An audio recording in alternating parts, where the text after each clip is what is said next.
భక్తులందరికీ నమస్కారం అండి. శివతాండవ ఛానల్‌కి స్వాగతం అండి. ఆ శివయ్య ఆశీస్సులు, ఆ తల్లి ఆశీస్సులు ప్రతి ఒక్కరిపై ఉండాలని నేను కోరుకుంటున్నాను ఫ్రెండ్స్. ఇక ఈరోజు ఈ వీడియోలో దుర్గమ్మ మన కోసం ఒక సందేశాన్నైతే మన ముందుకైతే తీసుకువచ్చారండి. ఆ సందేశం ఏమిటంటే, తల్లి నీ కోసమే ఈ మంచి శుభవార్తను నీ కోసం ఒక గుడ్ న్యూస్ అనేది తీసుకువచ్చాను.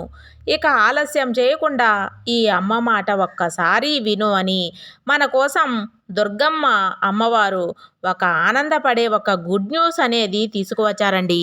ఇక ఆ అమ్మవారి మాటల్లో ఆ గుడ్ న్యూస్ ఏమిటి? ఏ శుభవార్త మనకు అమ్మవారు అందిస్తున్నారని మన అమ్మగారి మాటల్లోనే విని తెలుసుకుందాం. ఈ వీడియోని ఎక్కడ అయితే స్కిప్ చేయకండి. బిడ్డా, నీకొక మంచి శుభవార్తను తీసుకువచ్చాను. నీ మనసు పొలకించే ఒక గుడ్ న్యూస్ అనేది నీకు అందచేస్తున్నాను. ఇప్పటి వరకు నువ్వు పడ్డ కష్టాలకి ప్రతిఫలం, నువ్వు అనుభవించిన అవమానాలకి బదులు అన్నీ కూడా నేను ఇవ్వబోతున్నాను తల్లి. నువ్వు ఎంతో ప్రీతికరమైన దుర్గమ్మ తల్లికి భక్తునివి. అలాంటి నా భక్తులకు నేను ఎప్పుడూ అండగా ఉంటాను కదా! అందువల్లే ఇప్పుడు ఈరోజు ఈ సందేశం నా ప్రియమైన భక్తుల్ని నీకు అందజేస్తున్నాను. నాకు నీకు మధ్య చిన్న చిన్న కోపాలు సహజమే తల్లి. నేను నీ కోరికలు తీర్చలేదు అనే ఆవేదన అనేది నీకు తప్పకుండా ఉంది. అమ్మా, నా మాట వినలేదు అని నా మీద కొంచెం కోపంగా కూడా ఉన్నావు కదా! ఆ కోపం అంతా కూడా ఎన్ని రోజుల్లో ఈ అమ్మ మీద కోపం క్షణకాలం మాత్రమే తల్లి. మళ్ళీ వెంటనే నువ్వు నా తల్లి ఉంది, నా దుర్గమ్మ తల్లి ఉంది, నా కష్టాలు తీరుస్తుంది అని ఈ అమ్మలగన్న అమ్మ నా దగ్గరికి వచ్చేసావు. అందుకే నిన్ను ఎప్పుడూ కూడా నేను నా ప్రియమైన భక్తునిగా చూస్తాను. ఇప్పుడు కూడా నువ్వు నా మీద చిరుకోపంతో కూడా ఉన్నావు. క్షణకాలం మాత్రమే ఆ కోపం పొంచి ఉంది. నా దగ్గరికి వస్తావు. అది ఎంతగానో నాకు ఇష్టమమ్మా. మంచిగా ఆలోచించి నీ జీవితం మంచిగా నేను తీర్చిదిద్దుతాను. ఇక ఎందుకు ఇలా ఉంటున్నావు అనే నీ ప్రశ్నలకు సమాధానం కూడా నేను ఇచ్చేస్తాను తల్లి. నా బాధలు నువ్వు వినటం లేదా? నా కష్టాలు నీకు అలా సరదాగా ఉన్నాయా? నేను కష్టపడుతుంటే చూస్తూ ఉంటావా అని నన్ను అడుగుతూ ఉన్నావు కదా! అది ఏం లేదు తల్లి. నీ కష్టాలను చూసి నేను ఎందుకు సంతోషపడతాను చెప్పు? నీ కష్టాలు నీకు కలిగించడానికి అంతా ఒక కారణం ఉంది. నిన్ను పక్వపరుస్తున్నాను. నిన్ను తీర్చిదిద్దుతున్నాను. ఇదే అసలైన నిజం. నువ్వు పడే కష్టాలన్నీ నీకు పాఠాలుగా, వీటిలో నువ్వు నెగ్గాలి. అందుకే ఈ అమ్మవాక్కు ఈరోజు నువ్వు వినగలుగుతున్నావంటే ఇక నీ జీవితం మంచిగా ఉంటుంది. నీలో ధైర్యాన్ని మాత్రం కూడగట్టుకోవడం లేదు. ఎందుకంటే నీకు ఎక్కడో చిన్న భయం లోపల అలాగే ఉండిపోయింది. జీవించగలనా అని నీ బాధ గురించి ఎందుకు అంత చింత? నీ కోరిక, నీ సమస్యలు తీరలేదని నాపై అలిగి నువ్వు మారాం చేస్తున్నావు. అందుకే ఇప్పుడు అసలు మార్గం చెప్తున్నాను విను. ఈ అమ్మ స్వయంగా నీకు ఒక మంచి మార్గం కూడా చూపిస్తాను. మంచి మార్గం కూడా చెబుతాను. ఇక నువ్వు చేయవలసిందల్లా ఒకటే, ధైర్యంతో ఉండాలమ్మా.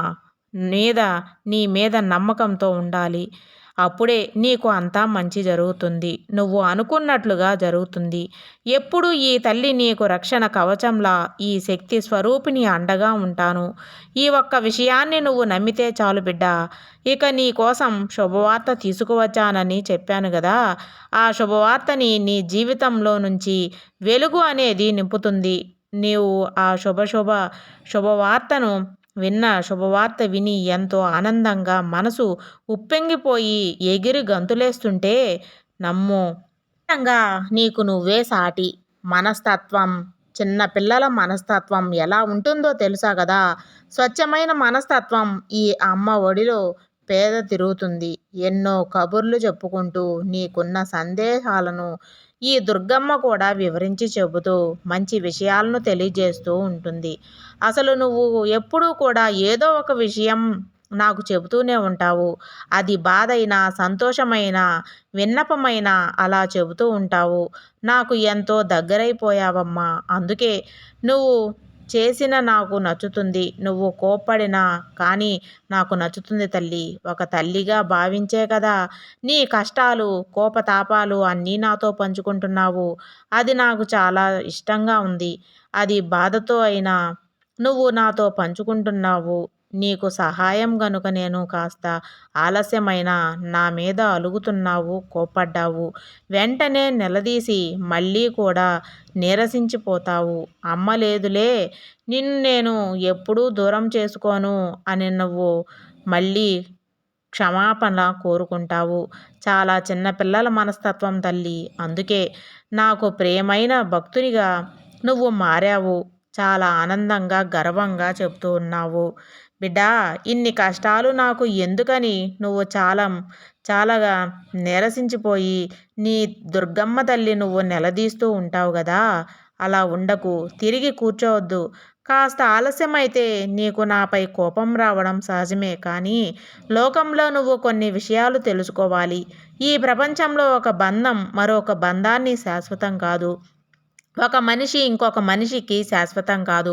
మన కష్టాలు శాశ్వతం కాదు. సంతోషాలు శాశ్వతం కాదు. నువ్వు తింటున్న ఆహారం కూడా శాశ్వతం కాదు. నివసించే గూడు కూడా అసలు కాదమ్మా, శాశ్వతం కాదు. అలాగే సంపాదించిన డబ్బు ఎప్పటికీ కూడా శాశ్వతమే కాదు. నువ్వు బ్రతుకుతున్నటువంటి ఈ జీవే శాశ్వతం కాదు. ఆ విషయం నువ్వు ముందు తెలుసుకో. అది నీకు విపరీతంగా ఆలోచిస్తేనే లేనిపోని పరుగులు తీస్తూ ఉన్నావు. భగవంతుడు ఇచ్చిన జీవితంలో తృప్తి పడటం లేదు. అందుకే నీకు అంతా కూడా వెలితిగా అనేదే ఉంటుంది. ఆ వెలితి అనేది నువ్వు పూర్తి చేసుకోవడానికి ఎక్కడెక్కడో పరుగులు పెడుతూ ఆరాటపడుతున్నావు. నీ యొక్క స్వభావం అనేది, అన్వేషణ అనేది ఎప్పుడు ఉండాలి. నీ యొక్క లక్ష్యం అప్పుడే నీకు మంచి దారిలో నడవడం నేర్పిస్తుంది. ఆనందాన్ని ఆపడం వల్ల ఎవరి వల్ల కాదు. ఈ ప్రకృతి మనుషులకిచ్చిన ఒక వరం. ఇదండి దుర్గమ్మ సందేశం. మీకందరికీ నచ్చిందని అనుకుంటున్నాను ఫ్రెండ్స్. సర్వేజన సుఖినో భవంతు.